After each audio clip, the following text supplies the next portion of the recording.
gaib bagi Allah ala Gusti Rama Bapa Sang Hyang Widi itu kuasa, punya sifat kuasa. Kebalikannya Adam hudus wa anak memadalatul hawadis itu ya julihuri ta'atut ajzun.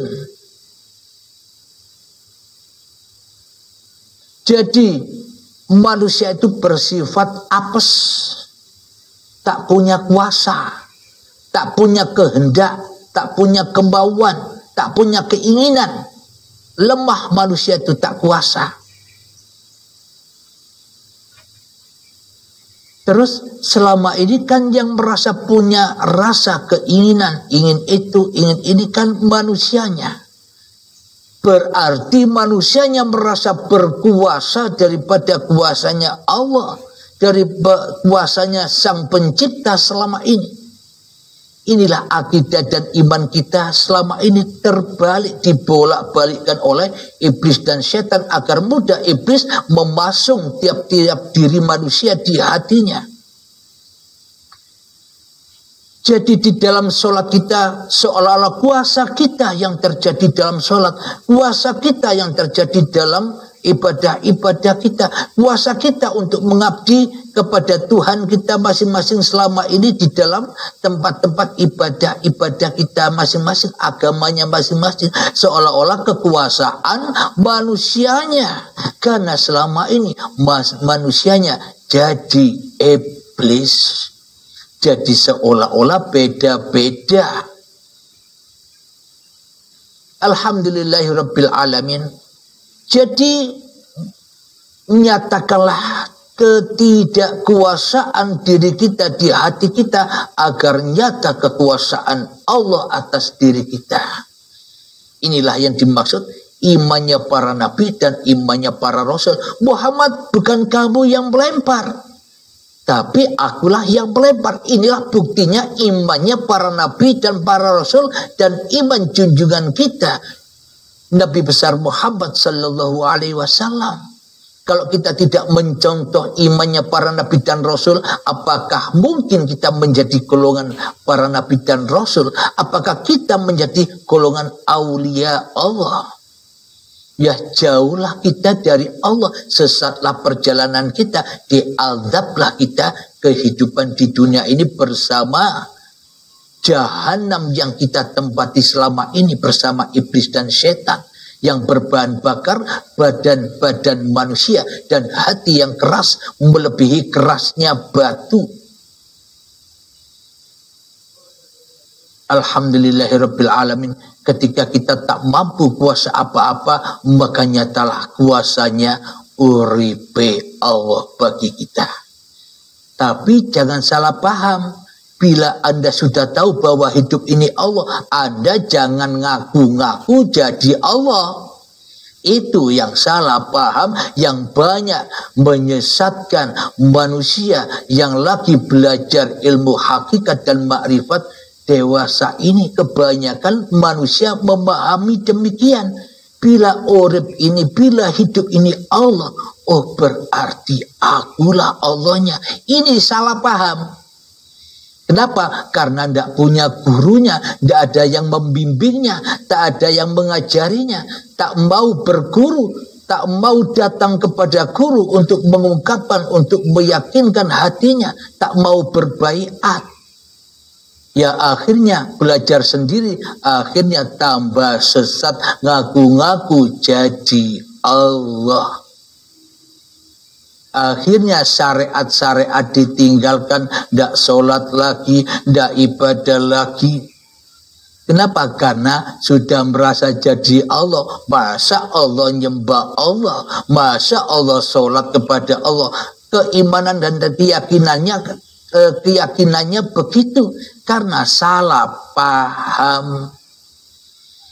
Yang dimaksud di sini meninggalkan syariat itu bukan meninggalkan syariat-syariat agamanya, tapi yang ditinggalkan adalah manusiamu. Itu loh yang ditinggal, agar diri manusiamu tetap berdiri di dalam sifat muhalnya Allah yang tidak mampu apa-apa.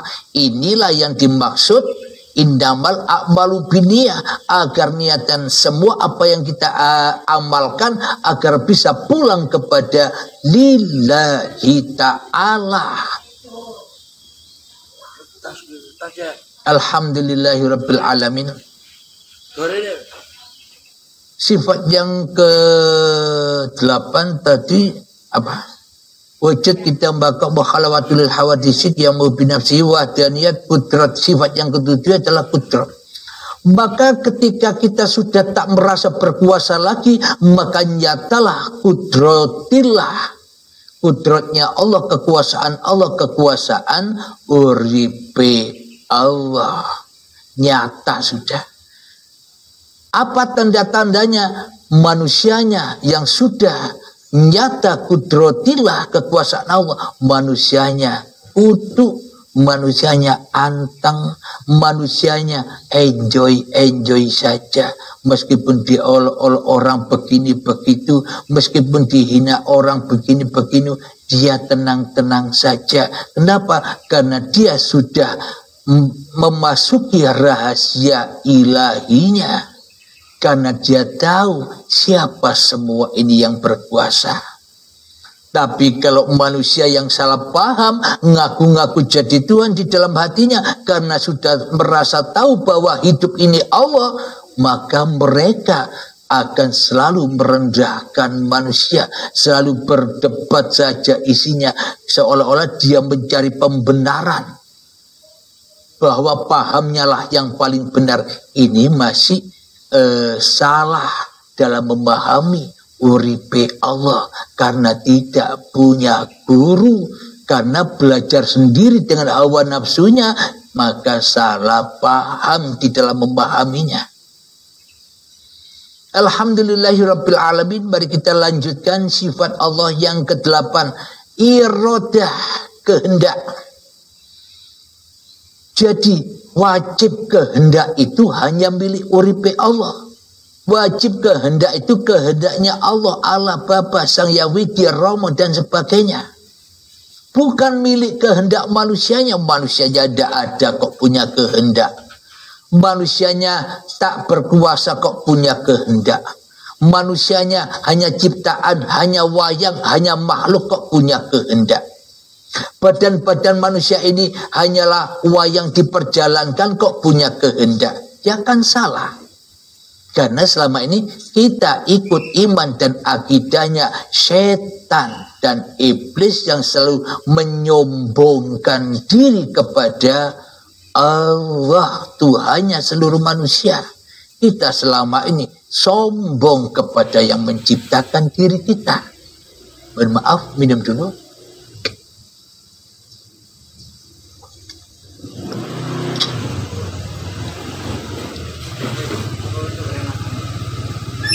Irodah, kehendak. Lawannya, sifat muhalnya adalah adam hudus wa anak mumathalatulil hawadisi ihtiyazuli ghairi ta'addud ajzun karoha.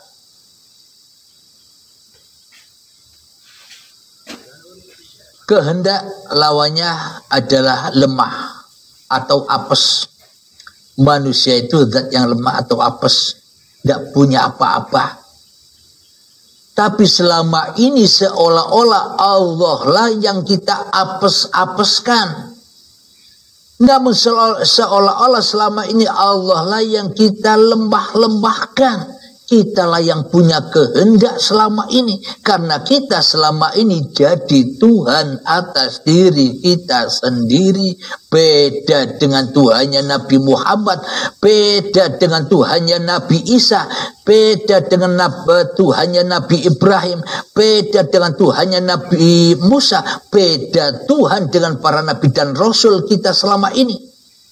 Kita selama ini mentuhankan iblis dan setan daripada mentuhankan Allah.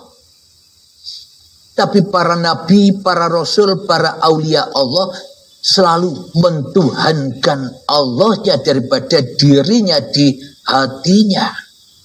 Maka dari itu Allah, Tuhan selalu apes di dalam hati kita selama ini. Karena tidak terwujud kekuasaan Tuhan daripada kecuali wujud kekuasaan dan kehendak hawa nafsu kita sendiri sajalah yang jadi Tuhan di dalamnya. Semoga bisa dipahami ya.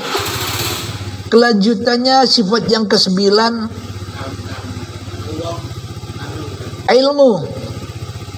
Wajib Allah itu mengetahui, berilmu. Jadi bagi manusia yang merasa berilmu, berarti manusianya ngaku jadi Allah ora kroso.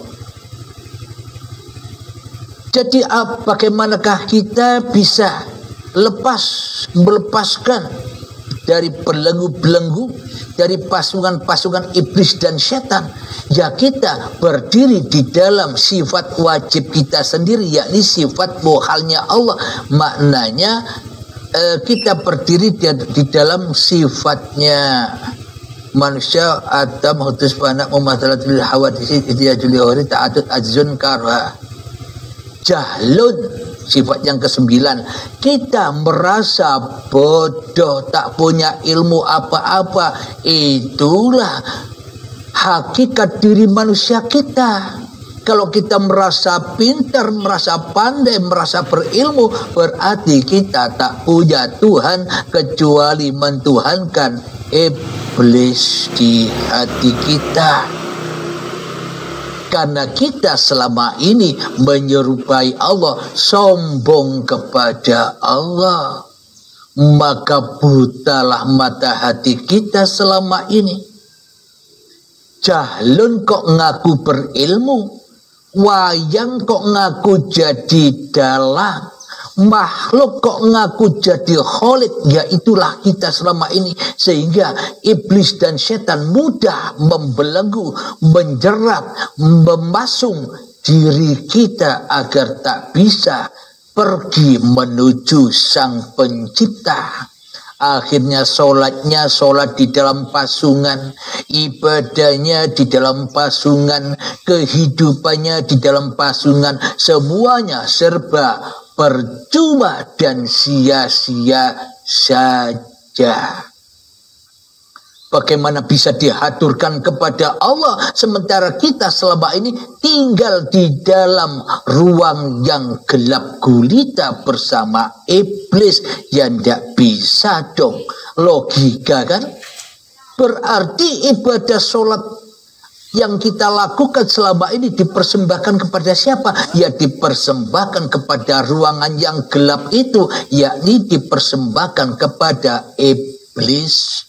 Buktinya apa? Kita merasa bangga dengan sholat dan amal kita. Kita merasa mulia dengan sholat dan ilmu kita selama ini. Itulah bukti-bukti iblis yang terlaknat itu. Alhamdulillahirabbil alamin. Kemudian sifat wajibnya Allah jadi untuk melepaskan kembali ke sifat yang ke-8 tadi, yakni untuk melepaskan ilmu-ilmu yang kita miliki agar kita terlepas dari belenggu jeratan pasungan iblis. Maka nyatakanlah kebodohanmu di hatimu, maka nyatalah ilmuullah, ilmunya Allah. Meneruskan sifatnya yang ke-10, wujud ditambah kok makhluk hadis yang beberapa sifatnya kudrat irodak, ilmu hayat sama.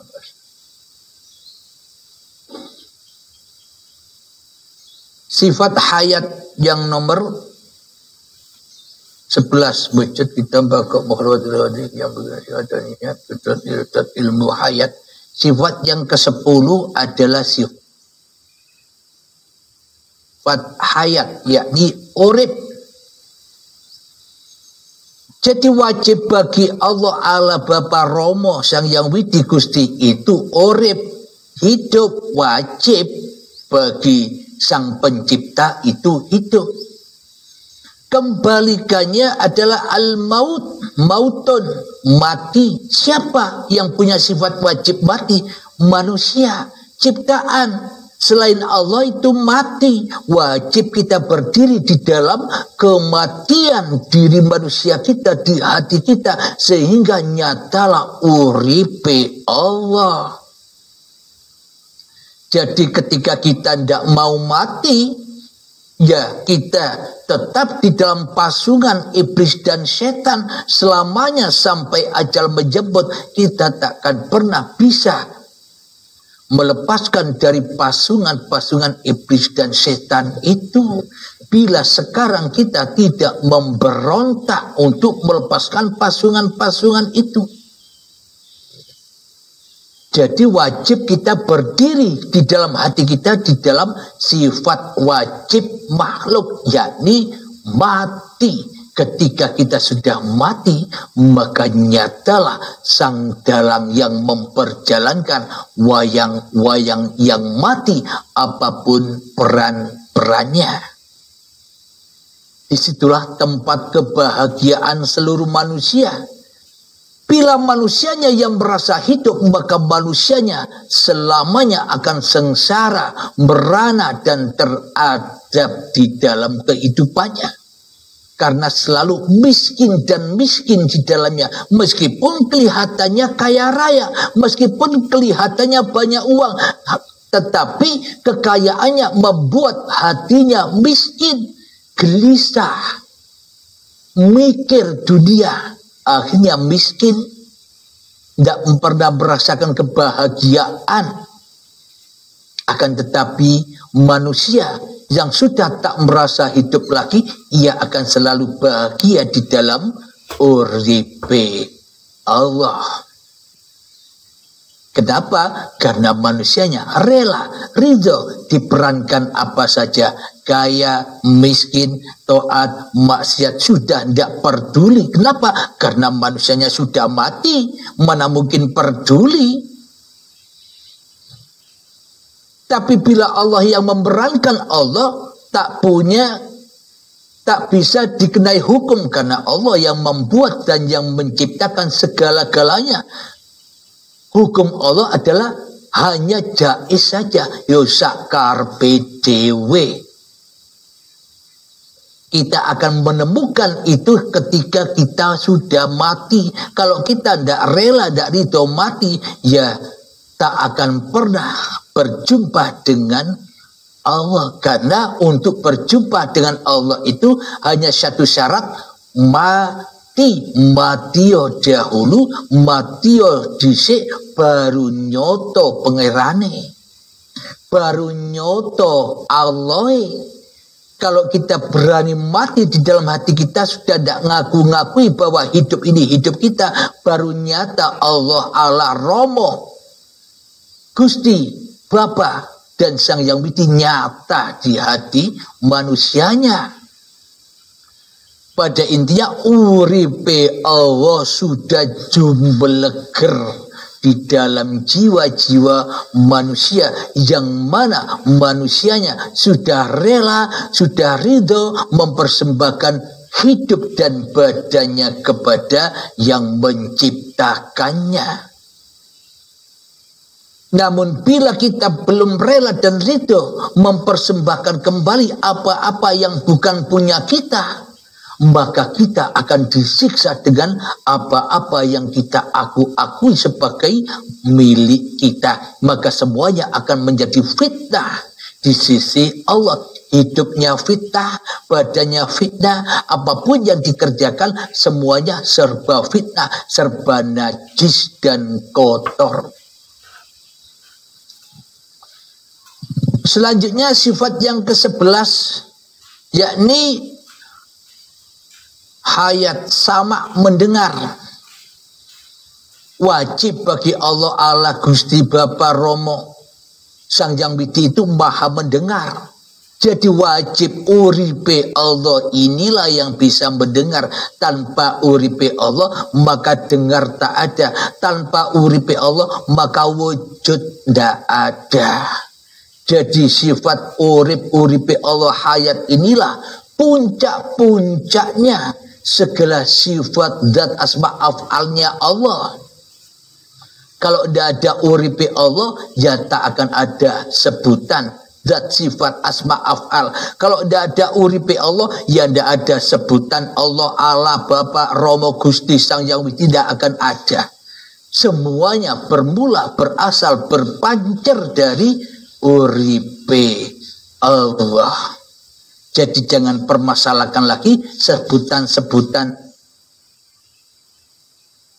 di atas tadi. Kalau kita sudah tahu siapa sebenarnya yang berada, yang merahasiai sebutan-sebutan itu, maka semuanya akan lerem dewe. Alhamdulillahirabbil alamin. Ilmu hayat sama mendengar. Jadi selama ini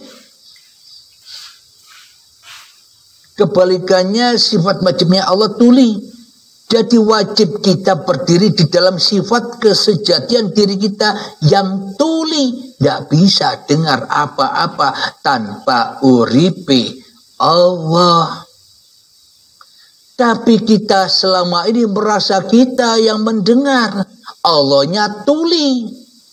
Manusianya yang maha mendengar, Allahnya tuli. Apa buktinya? Kita sering berdoa-doa kepada Allah. Ya Allah, aku ingin minta ini kesuksesan, keberhasilan cita-citaku, minta dunia, minta kekayaan. Seolah-olah Allah tuli, Anda minta-mintai. Yang mendengar hanya Anda, hanya diri kita saja selama ini. Allahnya tuli. Seolah-olah Allah tidak tahu apa yang ada di hati kita. Bila tanpa uripe Allah, maka apakah ada unek-unek di hati kita? Itu yang tidak pernah kita pahami selama ini. Kenapa? Karena kita hidup di dalam kegelapan pasungan-pasungan iblis selama ini. Ibaratkan kita selama ini hidup di dalam penjara yang gelap gulita. Jadi di sini kami mengajak agar Anda memberontak, melawan iblis dan setan agar terbuka pasungan-pasungan itu, agar kita bisa keluar dari ruangan yang gelap ini menuju alam yang terang benderang, yakni uripe Allah. Maka setelah itu nyata semua, maka kembali terpasunglah iblis dan setan itu. Iblis dan setan akan kembali dipasung oleh Tuhannya ketika manusia kembali kepada Tuhannya. Inilah yang dimaksud ketika iblis, setan, jin, hawa nafsu dipasung, akan nyatalah bulan suci Ramadan. Ramadannya hati kapan? Ya setiap saat, tidak setahun sekali. Yang setahun sekali itu saja tidak pernah merasakan kebebasan, tidak pernah merasakan kemenangan dari iblis dan setan. Kenapa? Karena yang setahun sekali itu kita masih dipasung oleh iblis dan setan. Puasa, tapi di dalamnya tidak kembali kepada Allah, kembali kepada dunia dan makanan-makanan yang akan disantapnya nanti saat berbuka. Kita tidak pernah bisa berpuasa, kita takkan pernah bisa sholat, kita takkan pernah bisa ibadah dan apapun sebutannya itu ketika kita masih di dalam sangkar dan belenggunya pasungan iblis dan setan. Kita lanjutkan. Basor melihat. Wajib bagi uripe Allah itu melihat. Wajib bagi Sang Pencipta itu maha melihat. Melihat apapun, yang melihat semua ciptaannya ini, langit, bumi, tumbuhan, matahari, awan, bulan, lautan, hutan, gunung, mobil, manusia, hayawan, tumbuhan dan sebagainya. Inilah bukti bahwa uripe Allah itu maha melihat. Kebalikannya sifat muhalnya adalah buta. Manusialah yang buta, tak tahu apa-apa. Wong ndak ada, wong ndak urip, ya buta. Akan tetapi selama ini iman dan akidah kita ikut akidah dan imannya iblis, seolah-olah kita yang bisa melihat. Allahnya buta. Seolah-olah kita lah yang bisa menyaksikan segala alam semesta ini. Bahkan seolah-olah kita yang tahu diri kita sendiri. Coba kita renungkan, coba kita hayati tanpa uripe Allah. Apakah kita tahu diri kita sendiri bahwa kita ini manusia, bahwa kita ini makhluk? Apakah kita tahu tanpa uripe Allah? Nah, jadi kita wajib berdiri di dalam sifat wajib diri kita, yakni yang bisu, yang tuli, yang buta, tidak bisa melihat apa-apa. Karena yang bisa melihat hanyalah uripe Allah. Kita lanjutkan yang terakhir, sifat kalam, maha bicara. Jadi seolah-olah Allah itu selama ini bagi kita bisu. Karena kita tidak mau berdiri di dalam sifat wajib kita yang bisu. Kita maunya selama ini berdiri di dalam sifat Allah yang maha bisa bicara. Karena iman dan akidah kita selama ini ikut iman dan akidahnya iblis yang sombong. Seolah-olah yang bisa bicara manusia. Allah rabi sopopo. Allah laisa kamislihi syai'un. Akhirnya sampai kapan ketemu Allahnya? Kalau kita jadi Allah terus. Kalau kita terpasung oleh iblis dan setan, kapan kita bertemu dengan cahaya Tuhan? Alhamdulillahirabbil alamin. Semoga pemaparan ini mudah kita hayati, mudah kita pahami. Marilah kita pahami, kita hayati, sambung dengan latihan yang 3 menit agar nyata kepahaman. Kita praktekkan langsung selama 3 menit. Hancurkan dirimu, berdirilah dirimu di dalam kesejatianmu. Mengheningkan cipta, mulai. Bismillahirrahmanirrahim.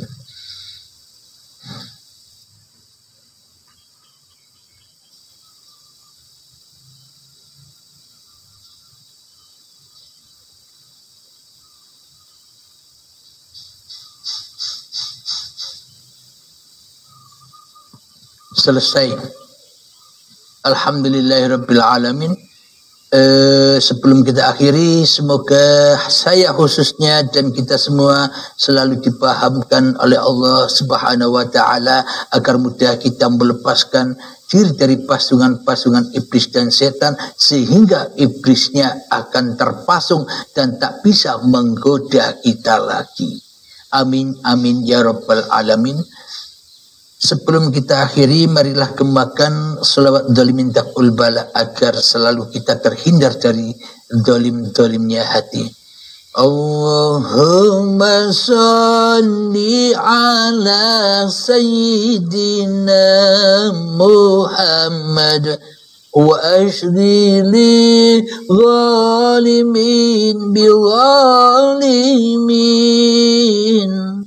Allahumma salli ala sayyidina Muhammad wa asghili zalimin bi zalimin wa ahrijna min bainihim salimin wa ala alihi wa sahbihi ajma'in. Akhir kalam, Rabbana atina fid dunya hasanah wa fil akhirati hasanah wa qina adzabannar. Akhir kalam, assalamualaikum warahmatullahi wabarakatuh.